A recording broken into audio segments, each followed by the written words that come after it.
Hello બાળકો, આજે આપણે ફરી વખત ધોરણ 6 વિષય હિન્દીમાં પાઠ અરુણિમા સિન્હા કે જેનો આપણે આગળ એક વખત અભ્યાસ કરી ચૂક્યા છીએ, પણ હજી આપણે અડધો જ પાઠ સમજાતા. તો ચાલો આપણે આગળ જોઈએ કે અરુણિમા સિન્હા છે એ પોતાની વિકલાંગતા સાથે કેવી રીતે પોતાનું લક્ષ્ય મેળવે છે. अरुणिमा सिन्हा ने જ્યારે એવું પૂછવામાં આવે છે બાળકો કે आपका आत्मविश्वास और साहस हमेशा आपके साथ रहा तभी आपने इतनी सफलता हासिल की, तो હવે એનો જવાબ શું આપે છે જોઈએ. ત્યારે अरुणिमा કહે છે कि लोगों को लगता है कि विकलांगता शारीरिक होती है, लेकिन मेरा मानना है कि विकलांगता शारीरिक नहीं मानसिक होती है. जो इंसान मानसिक रूप से विकलांग है वह जीवन में कुछ नहीं कर सकता, लेकिन जो मानसिक रूप से शक्तिशाली है उसे आगे बढ़ने से कोई रोक भी नहीं सकता. जिस लक्ष्य के पीछे संघर्ष होता है उसकी सफलता व जीत भी शानदार होती है. मैंने जितना संघर्ष किया आज जीत व सफलता भी मुझे उतनी ही शानदार मिली. બાળકો, ખરેખર અરુણિમા સિન્હાએ બહુ મહત્ત્વની અને ખૂબ જ એક ઇમ્પોર્ટન્ટ વાત કીધી તમને કે ભાઈ કોઈ પણ માણસ છે ને એ ક્યારેય વિકલાંગ છે એ શરીરથી તો હોય ને, પણ એનાથી પણ વધારે એની વિકલાંગતા માનસિક હોય ને એ એને અસર કરે છે. કે કોઈ પણ વ્યક્તિને કાંઈ પણ શારીરિક ખામી હોય તો એના કરતાં પણ એ જો માનસિક રીતે હતાશ થઈ જાય, ઉદાસ થઈ જાય કે નિરાશ થઈ જાય ને તો એ પોતાના જીવનની અંદર કાંઈ નથી કરી શકતો. એટલે અરુણિમા સિન્હાનું એવું માનવું છે કે વિકલાંગતા છે એ ખાલી શારીરિક નથી હોતી પણ માનસિક હોય છે. જો માણસ મનથી મક્કમ અને મજબૂત બની જાય તો એ પોતાનું ધાર્યું કામ કરી શકે, અને પછી દુનિયાની કોઈ એવી તાકાત નથી કે એને એનું કામ કરતાં રોકી પણ શકે. અને એ તો એમ કહે છે કે માણસના જીવનમાં જેટલો સંઘર્ષ વધારે ને એટલી જીત શાનદાર બને. એમ કે આપણે જીવનમાં ખાલી બસ બેઠા બેઠા આરામથી બસ ભણી લેશું, લખી લેશું, કરી લેશું એવું જ વિચારતા રહીએ અને કાંઈ કરીએ નહીં તો પછી આપણું રિઝલ્ટ પણ એવું આવે. પણ આપણે જો આપણા રિઝલ્ટને સારું બનાવવા માટે આપણે બનતી કોશિશ કરીએ, ખૂબ મહેનત કરીએ, લગન અને દૃઢતાથી અભ્યાસ કરીએ તો આપણું રિઝલ્ટ છે પણ એવું જ સરસ આવે ને બાળકો. તો તમે પણ ક્યારેય આળસ કરતા નહીં, જ્યારે પણ પરીક્ષા આવે ત્યારે ખૂબ સારી રીતે વાંચજો. તમારું મન બહુ તમને લલચાવશે ક્યારેક પિક્ચર જોવામાં, ટીવી જોવામાં, બહાર રમવામાં, ફોનની અંદર, પણ એ બધાથી આપણા મન ઉપર આપણે મક્કમતા કેળવવાની છે કે ભલે મારી પાસે બધા પ્રલોભનો આવે પણ હું એકેય વસ્તુમાં ધ્યાન નહીં આપું જ્યાં સુધી મારો અભ્યાસ પૂરો ન થાય. એટલે અરુણિમા સિન્હા છે એ આપણને બહુ સરસ મજાની વાત કહે છે. હવે આગળ જોઈએ કે અરુણિમા શું આપણને વાત કહે છે. આગળ અરુણિમાને એવું પૂછવામાં આવે છે કે જો આત્મવિશ્વાસ ડગમગાવે તો શું આપણે ગભરાવવું જોઈએ? તો અરુણિમા શું કહે છે? अरुणिमा कहते हैं बिल्कुल सही, जब आप किसी परेशानी में हो तो घबराओ नहीं, यह सोच लो कि ये ज़िंदगी का उतार चढ़ाव ही है. हमें बदलाव की आदत डालकर रखनी चाहिए. जिस तरह मौसम बदलता है उसी तरह ज़िंदगी में उतार चढ़ाव भी आते हैं. एक बार दुख आएगा तो एक बार सुख भी आएगा. दोनों परिस्थितियों के लिए तैयार रहना चाहिए. हमें किसी भी क्षेत्र में एक लक्ष्य बनाना चाहिए और अपनी लगन, मेहनत तथा आत्मविश्वास से उसे हासिल करने का प्रयास करना चाहिए. અરુણિમાને એવું પૂછવામાં આવે છે કે આત્મવિશ્વાસ ડગમગી જાય તો શું કરવું? તો કે ત્યારે આપણે ગભરાવવું ન જોઈએ, કારણ કે જિંદગીની અંદર ઉતાર ચઢાવ તો આવે જ છે. એટલે કે ક્યારેક સફળતા મળે તો ક્યારેક નિષ્ફળતા મળે. કે જેવી રીતે મોસમ છે એક સરખું નથી રહેતું. આપણે જોઈએ છે ને બાળકો કે ક્યારેક ઠંડી હોય, ક્યારેક ગરમી હોય તો ક્યારેક વરસાદ આવે. એવી જ રીતે સુખ દુઃખ છે એ પણ જીવનની બે અજોડ બાબતો છે કે એક પછી એક આવ્યા જ કરે છે. પણ એનાથી આપણે ડરી નથી જવાનું. કોઈ પણ એક ક્ષેત્રની અંદર કંઈક બનવાનું તમારે લક્ષ્ય બનાવવું જોઈએ, અને એ લક્ષ્યને મેળવવા માટે લગનથી મહેનત કરી અને આત્મવિશ્વાસ સાથે એ લક્ષ્યને મેળવવું જોઈએ. કે મનની અંદર દ્રઢ સંકલ્પ હોય અને કઠિન પરિશ્રમ મહેનત કરવાની તૈયારી હોય અને અજોડ આત્મવિશ્વાસ હોય ને તો કોઈ પણ એવું કામ ન હોય કે આપણે ન કરી શકીએ. ચાલો જોઈએ કે આગળ અરુણિમા સિન્હા છે એ શું વિચારે છે. अरुणिमा ने पूछवामां आवे छे कि इतनी सफलता हासिल करने के बाद अब आपने आगे के लिए क्या सोचा है? तो अरुणिमा कहे छे कि मैंने जो भी किया वह अपने आत्मविश्वास को बढ़ाने के लिए किया। युवा बच्चे अब मुझसे बहुत तेज़ी से जुड़ रहे हैं। मुझे सुनकर बहुत अच्छा लगता है जब युवा बच्चे कहते हैं, दीदी हमें भी कुछ करना है। विश्व के 7 महाद्वीप हैं, उनमें से 5 सबमिट कर चुकी हूँ, जिनमें एशिया का माउंट एवरेस्ट, अफ्रीका का किलिमंजारो, यूरोप का अल्ब्रस, ऑस्ट्रेलिया का कोसिस्को और दक्षिण अमेरिका का युकोंगाऊ शामिल है। मैं 7 महाद्वीप सबमिट करना चाहती हूँ, बस आप सबका आशीर्वाद चाहिए। હવે અરુણિમા સિન્હા છે એ એમ કહે છે કે હું અત્યારે મારા મકામ ઉપર છું, હું જે એક નિશ્ચિત જગ્યા પર પહોંચી છું એ મારા આત્મવિશ્વાસના લીધે જ પહોંચી છું, અને આત્મવિશ્વાસ મારો એટલો વધ્યો ને એટલા માટે જ આજે ઘણા બધા યુવાનો છે એ મારી સાથે જોડાય છે, અને મને ત્યારે સારું લાગે છે કે બધા એમ કહે છે કે દીદી અમે પણ તમારી જેમ કંઈક કરવા માંગીએ છીએ। અને મારું એવું લક્ષ્ય છે કે વિશ્વના જે 7 મોટા પર્વત છે ને એને સબમિટ કરવું એટલે કે એને હું ઉપર ચડી અને પસાર કરું, જેમ કે એશિયાનો માઉન્ટ એવરેસ્ટ છે, અફ્રિકાનો કિલિમાંજારો, યુરોપનો અલ્બ્રસ, ઓસ્ટ્રેલિયાનો કોસિસ્કો અને દક્ષિણ અમેરિકામાં આવેલું છે એકોન્કાગુઆ। આ 7 જે મોટા પર્વતો છે એને આ અરુણિમા સિન્હા છે પસાર કરવા માગે છે। તો શું એ કરી શકશે? અત્યાર સુધીમાં એ 5 મોટા પર્વત છે ને એ તો ચડી ચૂક્યા છે, માત્ર એવું નથી ખાલી એવરેસ્ટ જ સર કર્યો, પણ એની જે લગન જે એની ધગશ છે, જે પોતાનું લક્ષ્ય મેળવવાની જે એક અજોડ એનામાં હિંમત છે, એના લીધે 5 આવા મોટા પર્વતો છે એને પસાર કરી ચૂક્યા છે।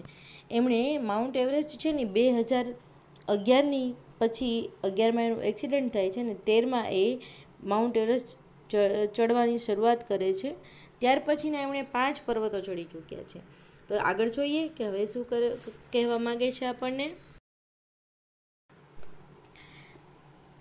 अरुणिमा ने पूछवामां आवे छे कि माउंट एवरेस्ट चढ़ते समय कोई ऐसा पल जो आज तक आप भूल न पाई हो। एटले अरुणिमा ने पूछवामां आव्युं कि माउंट एवरेस्ट तमे जे चढ़्या त्यारे कोई एवी क्षण के एवो समय तमने याद छे कि जे तमे आज सुधी तमने एवो ने एवो याद छे। चालो जोईए एनो जवाब केवी रीते आपे छे अरुणिमा। वैसे तो मुझे एक पल याद है, लेकिन जब मैंने माउंट एवरेस्ट की चोटी पर तिरंगा फहराया था वह पल कभी नहीं भूल सकती। उस समय मन कर रहा था कि ज़ोर से चिल्लाऊं और उन लोगों को बताऊं जो लोग परिस्थिति से हार मान लेते हैं। जिन लोगों ने मेरी आलोचना की थी उनको मैंने धन्यवाद किया, क्योंकि वे लोग अगर आलोचना नहीं करते तो मैं अपनी काबिलियत को नहीं पहचान पाती।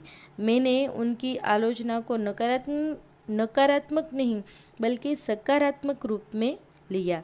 इसी तरह एक वह भी पल था जब हम माउंटेनियरिंग करके नीचे उतर कर वापस आ रहे थे, तब मेरा पैर का ढांचा मेरे पैर से निकल सा गया। उस स्थिति में यदि पैर लगाती तो रस्सी छूट जाती और पैर न लगाती तो चलती कैसे। फिर मैंने एक हाथ से रस्सी पकड़ी और दूसरे हाथ से पैर को पकड़ते हुए घिसट कर नीचे उतरी। जब मैं नीचे उतरी तो मेरा पूरा पैर खून से लथपथ हो गया। फिर मैंने दस्ताने से उसे साफ किया और आगे बढ़ी। वह पल मैं आज तक नहीं भूल पाई हूँ। જોયું ને બાળકો કે કોઈ પણ લક્ષ્ય કે ધ્યેય મેળવવું હોય તો એ આપણે ધારીએ એટલું સાવ સહેલું હોતું નથી, એમાં કેટલી હજાર મુશ્કેલીઓ આવે। હવે જ્યારે અરુણિમાને પૂછવામાં આવે છે કે ભાઈ તમને શું એ કયા ક્ષણો યાદ છે, કયો સમય યાદ છે, ત્યારે એ કહે છે કે સૌથી પહેલાં તો જ્યારે માઉન્ટ એવરેસ્ટને ઊંચા સર્વોચ્ચ શિખર ઉપર પહોંચે છે અને જ્યાં આપણો ભારતનો તિરંગો લહેરાવે છે એ ક્ષણ છે એના માટે ખૂબ જ આનંદદાયક અને ક્યારેય જિંદગીમાં ન ભૂલાય એવું હતું।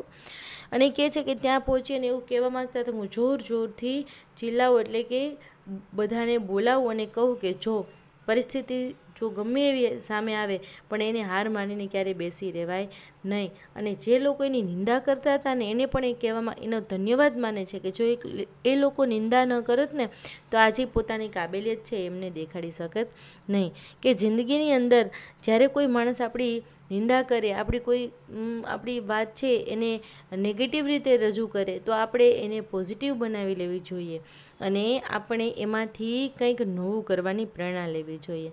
બીજું એ વાત એને યાદ આવે છે કે જ્યારે એ લોકો પર્વત ચડીને નીચે ઉતરતા હોય છે ને બાળકો, ત્યારે આ જે અરુણિમા સિન્હા છે એના પગ, આપણને ખબર છે કે અરુણિમા સિન્હા છે એનું એક્સિડન્ટ થયેલું હતું અને ગોઠણથી એક પગ ભાંગી ચૂક્યો હતો અને ત્યાં એમણે પ્લાસ્ટિકનો એક બીજો ખોટો પગ નાખેલો હતો. હવે જ્યારે પર્વતથી નીચે ઉતરે છે ત્યારે એ ખોટો પગ છે એ સાચા પોતાના પગથી છૂટો પડી જાય છે. હવે એની કન્ડિશન એટલે કે એની સ્થિતિ એવી છે કે એ જે પર્વત ઉપર ચડે છે ત્યારે દોરડું ચાલીને એને નીચે ઉતરવાનું હોય છે. તો કે જો પર્વત ઉપરથી ઉતરતી વખતે જો દોરડું લગાવવા જાય ને, ચાલવા જાય, દોરડું ચાલે નહીં અને તો પગ નથી લગાવી શકતા, જે ખોટો પગ એનો જુદો પડી ગયો છે. અને જો પગ છે એને પોતાના સાચા પગ સાથે જોડે તો હાથમાંથી દોરી છૂટી જાય. એટલે એક હાથે દોરી પકડે છે ને એક હાથે પોતાનો પગ છે ખોટો એને પકડે છે અને ઘસડાતા એ પર્વત ઉપરથી ઉતરે છે. ત્યારે બાળકો વિચાર કરો એની કેટલી ખરાબ હાલત થઈ હશે, કેટલું દુઃખ સહન કરવું પડ્યું હશે. આખો પગ છોલાતો એ નીચે ઉતરે છે અને પછી પોતાનો પગ ફરીથી ફિટ કરી અને ચાલવા લાગે છે. તો આ છે અથાક મહેનત અને કઠિન પરિશ્રમ કે એના લીધે પોતાનું લક્ષ્ય છે એ મેળવી શકે છે. અને એ વાત છે એને હજી સુધી યાદ છે કે હું ચાહું તો પણ ભૂલી નથી શકતી. ચલો આગળ જોઈએ. અરુણિમાને પૂછવામાં આવે છે કે ઇકો એવરેસ્ટ કા ક્યાં મતલબ है. બાળકો આ આપણે પ્રશ્ન પણ એક પૂછાશે એટલે યાદ રાખજો કે ઇકો એવરેસ્ટ એટલે શું. તો સાંભળો જવાબ શું મળે છે. ઇકો એવરેસ્ટ કા અર્થ है એવરેસ્ટ સ્વચ્છતા. બાળકો આજે ઘણા લોકો, વિશ્વના ઘણા લોકો ત્યાં એવરેસ્ટ ઉપર જાય છે. હજારો લોકો ત્યાં ચડવાનો પ્રયત્ન કરે છે અને પોતાની સાથે જે કાંઈ માલ સામાન લઈ જાય છે એ ત્યાં ને ત્યાં ફેંકી દે છે. પરિણામે એવરેસ્ટ છે એના પર આજે ખૂબ જ ગંદકી ફેલાયેલી છે. ઓક્સિજન ટેન્ક હોય, પછી ખાલી બોટલો હોય, રેપર હોય, ઝંડા હોય, ટેન્ટના સામાન હોય, ત્યાં ચડવું પણ દુર્લભ છે. તો એના લીધે લોકો છે પોતાના જે કંઈ સાથે સામાન લઈ ગયા હોય ને ખાલીથી છે ને ત્યાં ફેંકી દે છે અને ત્યાં ચારે બાજુ ગંદકી બહુ ફેલાઈ ગઈ છે. એટલે ભારત સરકાર, નેપાળ સરકાર બે ભેગા થઈ અને નક્કી કર્યું છે કે આપણે આ એવરેસ્ટ સ્વચ્છતા અભિયાન ચાલુ આવીએ અને એને જ કહેવાય છે ઇકો એવરેસ્ટ, એટલે કે એવરેસ્ટ સ્વચ્છતા. माउंटेनियरिंग के समय कहीं भी गंदगी नहीं करना, जैसे चॉकलेट, रैपर, झंडा आदि कहीं पर नहीं छोड़ना. माउंटेनियरिंग करते समय हम लोग अपने पास छोटा सा बैग रखते हैं जिसमें चॉकलेट के रैपर वगैरह डालते हैं. वैसे मैं प्रधानमंत्री द्वारा चलाए गए स्वच्छ भारत अभियान की उत्तर प्रदेश की ब्रांड एम्बेसडर भी हूँ. ભારત સરકારે આપણા દેશને સ્વચ્છ કરવા માટે જે અભિયાન ચલાવ્યું છે એમાં ઉત્તર પ્રદેશના અરુણિમા સિન્હા છે એ બ્રાન્ડ એમ્બેસેડર છે. મતલબ કે કાંઈ પણ જાહેરાત હોય, કાંઈ પણ સૂચના આપવાનું હોય તો અરુણિમા સિન્હા દ્વારા કામ થતું હોય છે. અને ઇકો એવરેસ્ટનો મતલબ શું છે તો કે એવરેસ્ટ ઉપર જ્યારે જઈએ ત્યારે ચોકલેટ કે ઝંડા છે એ ક્યાંય છોડવું નહીં, પોતાની સાથે એક બેગ રાખવાનું અને એમાં જ બધો કચરો નાખવાનો. હવે આગળ અરુણિમાને પૂછવામાં આવે છે કે આપકો સબ ચમત્કાર કે નામ સે જાનતે હૈ, યહ નામ સુનકર આપકો कैसा लगता है. કે અરુણિમા સિન્હાને પોતાના આટલા બધા દુઃખ સહન કર્યા પછી આટલા ઊંચા પર્વતો ચડવા ખરેખર જે ઇમ્પોસિબલ કાર્ય એણે કર્યું છે માટે આજના લોકો એને ચમત્કારના નામથી જાણે છે. લોકો એને કયા નામથી ઓળખે છે બાળકો? ચમત્કાર. તો કે તમને કેવું લાગે? भीड़ से निकलकर जब हम अपनी काबिलियत को दिखाते हैं तो लोग उसे चमत्कार का नाम दे देते हैं. वह आप पर है कि आप भीड़ में चलना चाहते हैं या भीड़ से अलग. अच्छा लगता है जब युवा बच्चे मुझे प्रेरणार्थक मानते हैं. ત્યારે અરુણિમા સિન્હા ખૂબ સરસ વાત કહે છે કે બધાની સાથે જ જો ચાલશું ને તો કોઈ આપણી કિંમત નહીં કરે, પણ બધા જે કરે છે એનાથી બે કદમ અલગ કંઈક કરીએ, બે કામ એક્સ્ટ્રા કરીએ તો તરત જ આપણું કામ છે એ દેખાશે અને લોકો છે એ આપણી કિંમત પણ કરશે અને આપણામાંથી પ્રેરણા પણ લેશે. એટલે જ્યારે લોકો અરુણિમાને ચમત્કાર નામથી જ બોલાવે છે ત્યારે ખરેખર એને ખૂબ ગમે છે, કારણ કે આ બાળકો ખરેખર એક ચમત્કાર જ કહેવાય કે એક પગ કપાઈ ગયા હોવા છતાં પણ આટલા પર્વતો ચડવા. આપણે તો બે પગ સાજા છે, આપણું શરીર સાજું છે, છતાં આપણે સાવ નાનો પર્વત પણ ચડી નથી શકતા. આગળ એને પૂછવામાં આવે છે કે આપકી સફળતા કે પીછે કિસકા હાથ હે, આપકા પ્રેરણાર્થક કોણ હે? તો કે તમે તો બધાના પ્રેરણાર્થક બન્યા, પણ તમને પ્રેરણા આપે એવું કોણ છે? તો કે મેરા પરિવાર, મેરી સ્वर्गीय माँ ज्ञानबाला, मेरी बहन लक्ष्मी सिन्हा, मेरे भाई साहब और मैडम बचेंद्री पाल, यही मेरे प्रेरणार्थक है, यही मेरी ટીમ थी। ત્યારે આ બચેન્દ્રી કહે છે કે એની માં, એની બહેન, એના ભાઈ સાહેબ એટલે કે એના જીજાજી અને બચેન્દ્રી પાલ, આ લોકોએ જે એની ટીમ હતા અને આ લોકોએ જ એને પ્રેરણા આપી છે। ચાલો આગળ જોઈએ શું કહે છે બચેન્દ્રી પાલ। અરુણિમાને પૂછવામાં આવ્યું કે आपने अपनी आत्मकथा का नाम born again on the mountain क्यों रखा? अरुणिमा कहते सच्चाई यही है कि मेरा नया जन्म पहाड़ों में हुआ है। इन पहाड़ों ने ही मुझे ज़िंदगी दी, इनके कारण ही मेरी पहचान बनी, इन्होंने ही मेरे आत्मविश्वास को बढ़ाया, इसलिए मैंने अपनी आत्मकथा किताब का नाम born again on the mountain रखा। હવે અરુણિમા સિન્હાએ પોતાના જીવનને ચર્ચિત કરતું એટલે કે પોતાના આખું જીવનનું વર્ણન કરતું એક પુસ્તક લખ્યું છે। બાળકો, જ્યારે કોઈ પણ વ્યક્તિ પોતાના જીવન અંગે કંઈ પણ લખે, પુસ્તક લખે, કોઈ વાત લખે તો એને આત્મકથા કહેવાય। અને આ અરુણિમાની આત્મકથા છે એનું નામ એણે પોતે રાખ્યું છે Born again on the mountain, એટલે કે ફરી એક વખત પર્વત ઉપરનો એનો જન્મ, આવું એનું ગુજરાતી થાય। કે અરુણિમા સિન્હા છે એ જ્યારે એક્સિડન્ટ થાય છે, એનું દુર્ઘટનાગ્રસ્ત થાય છે અને પોતાના શરીરમાંથી એ પગ ખોઈ બેસે છે, ત્યારે ખરેખર એનું જીવન છે એ મૃત પામે છે। પોતે જીવતા હોય છે પણ એની આશાઓ બધી મૃત પામે છે, એની ઈચ્છાઓ બધી મૃત પામે છે, એનું જીવન એને નિરર્થક લાગવા માંડે છે। ત્યારે ફરી વખત એને આ પહાડો છે એ જ પ્રેરણા આપે છે કે તું મારી પાસે આવ અને મારી પાસેથી તારું એક નવું લક્ષ્ય લે અને એક નવો વિચાર લઈ અને તું તારું જિંદગીમાં તારું કંઈક એક નામ બનાવ। અને એનાથી પ્રેરણા લઈ અને અરુણિમા સિન્હા છે એ આવી રીતે પહાડો ઉપર ચડવાનું શરૂ કરે છે। એટલે પોતાની આત્મકથાનું નામ છે એ રાખે છે Born again on the mountain, એટલે કે પર્વતો ઉપર ફરી વખતનો એક જન્મ। આગળ હવે અરુણિમાને કહેવામાં આવે છે કે आज के बच्चों को आप क्या संदेश देना चाहेंगे? તો અરુણિમા, જો બાળકો તમે બધા ખાસ ધ્યાનથી સાંભળજો કે અરુણિમા છે એ શું કહે છે। आज बच्चे 10 लक्ष्य देखते हैं और एकदम से कोई भी लक्ष्य चुनकर कह देते हैं कि हमें यह बनना है और लक्ष्य प्राप्ति न होने पर सोचते हैं कि हम अपने लक्ष्य तक नहीं पहुंच पाए। मैं सोचती हूँ कि उनके पास कोई लक्ष्य ही नहीं था, अतः मैं यह संदेश देना चाहती हूँ कि सबसे पहले वे एक ही लक्ष्य निर्धारित करें और उनका पीछा करें, अंततः उन्हें लक्ष्य की प्राप्ति जरूर होगी।